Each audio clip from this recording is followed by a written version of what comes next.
On t'a déjà dit de penser positif pour réussir ou encore de toujours suivre ta passion. Et si je te disais que ces conseils en réalité freinent ton évolution? Et justement aujourd'hui, on va déconstruire ensemble 4 clichés populaires du développement personnel qui, au lieu de t'aider, te font peut-être stagner. En 2022, j'ai découvert le développement personnel avec cette vidéo de Karamo sur les 16 habitudes pour changer de vie en 21 jours. Quand on change, on ne change pas pour les autres, on change pour nous-mêmes. Mais c'est vrai que quand on change positivement, ça fait plaisir à nos proches. Alors, si tu mets en place ces 7 habitudes pendant seulement 21 jours, tout le monde sera choqué par ton changement.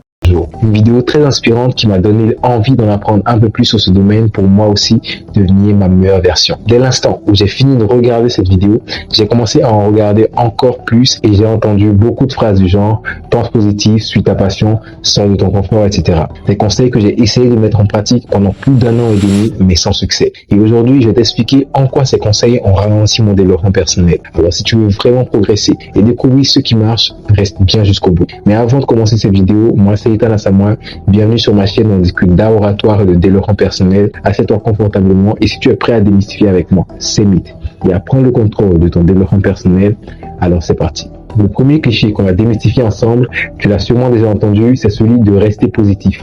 On nous dit souvent qu'il suffit de penser de façon positive pour que tout aille pour le mieux. Mais est-ce que c'est aussi simple que ça? Le problème qu'il y a avec cette idée, c'est qu'elle peut nous inciter à ignorer nos véritables émotions et nos problèmes du quotidien. Si nous faisons semblant d'être toujours positifs et donc que nous sommes hypocrites avec nos problèmes, avec nous-mêmes, nous risquons de ne pas tenir compte de plusieurs émotions ou sentiments importants comme la tristesse, la peur ou encore la colère. Alors que ces émotions, elles sont naturelles et elles doivent être reconnues et traitées. Imagine un instant que tu traverses une période difficile au boulot. Plutôt que de vouloir rester positif à tout prix, il est important que tu te rendes à l'évidence que tu es stressé au travail.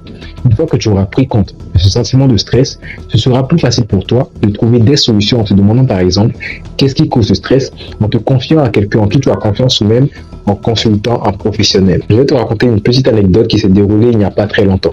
J'avais une chaîne YouTube il y a quelques mois sur laquelle je m'efforçais de poster des vidéos tout en sachant que je n'avais pas la bonne stratégie. Je continuais de me dire que je pourrais atteindre les objectifs que je m'étais fixés, mais au fond de moi, je n'en étais pas convaincu. Et c'est là qu'un jour en octobre, je tombe sur une vidéo qui m'aide à prendre une décision que je voulais prendre depuis longtemps: supprimer ma chaîne YouTube et repartir de zéro. En me rendant à l'évidence que tout n'allait pas bien, j'ai pu élaborer un vrai plan pour faire grandir mon business à travers les réseaux, mais surtout pour réussir mon développement personnel. Au lieu de toujours essayer de rester positif en ignorant tes autres sentiments, essaye d'accepter les émotions ou encore les situations qui se présentent à toi.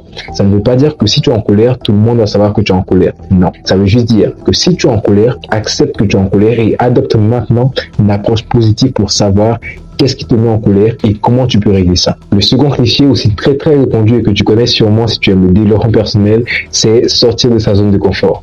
C'est un conseil très courant de développement personnel, mais est-ce vraiment une bonne idée? Sortir de sa zone de confort, c'est effectivement un bon moyen pour évoluer dans chaque aspect de ta vie. Cependant, cela peut aussi causer du stress et de l'anxiété si c'est fait de manière excessive ou sans préparation. Pousser quelqu'un à sortir de son confort peut entraîner une fatigue émotionnelle. Prenons l'exemple de quelqu'un qui a peur de parler en public. Plutôt que de le forcer à faire une présentation devant une grande audience du premier coup, il serait plus judicieux de commencer par des étapes plus petites, comme parler devant un petit groupe d'amis, et ensuite augmenter le niveau au fur et à mesure. L'important est de trouver un équilibre. C'est vrai qu'on va se challenger, mais il est aussi crucial de respecter nos capacités et de progresser à notre rythme. Des petits pas réguliers hors de notre zone de confort peuvent être plus prolifiques qu'un grand saut. D'ailleurs, tu pourrais faire un premier petit pas en me laissant un petit pouce bleu si cette vidéo t'est utile et en m'écrivant un grand yes en commentaire si tu as déjà entendu un de ces clichés. Ça me fera très plaisir de te lire. Troisième cliché, on l'a tous déjà entendu, ça j'en suis sûr. Il s'agit de tout arrive pour une raison.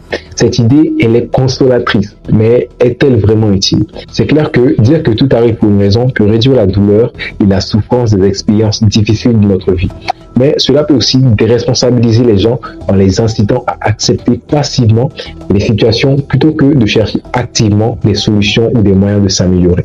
Imagine un instant une personne qui perd son emploi. Plutôt que de se dire que c'est le destin, il est plus constructif de réfléchir aux causes, de prendre des mesures pour se remettre en selle et de tirer les leçons de l'expérience pour éviter que cela ne se reproduise. Plutôt que de croire que tout arrive pour une raison, adoptons une autre attitude qui est de reconnaître que nous avons le pouvoir d'apprendre et de grandir à partir de chaque situation qui se présente à nous, même les plus difficiles. Si j'avais continué à me dire que le développement ralenti de mon ancienne chaîne YouTube était normal et que ça allait changer du jour au lendemain, je n'aurais pas pensé à apprendre plus et à établir une meilleure stratégie pour mes réseaux. Et clairement, tu ne serais pas là en train de regarder cette vidéo. Le cliché suivant est donc le quatrième, c'est sois toi-même. C'est un conseil qu'on entend souvent, trop souvent, et que je partage aussi moi-même sur mes réseaux. Mais est-il toujours applicable? Même s'il est important d'être authentique, ce conseil est trop simple. Il ne tient pas compte de certains contextes sociaux ou professionnels où nous devons parfois ajuster notre comportement pour être plus efficace et plus respectueux. Imagine une personne très extravertie dans un environnement de travail très rigoureux. Être soi-même peut signifier pour cette personne être bruyant et distrayant, ce qui n'est pas toujours approprié. Apprendre à s'adapter tout en restant authentique, c'est la clé.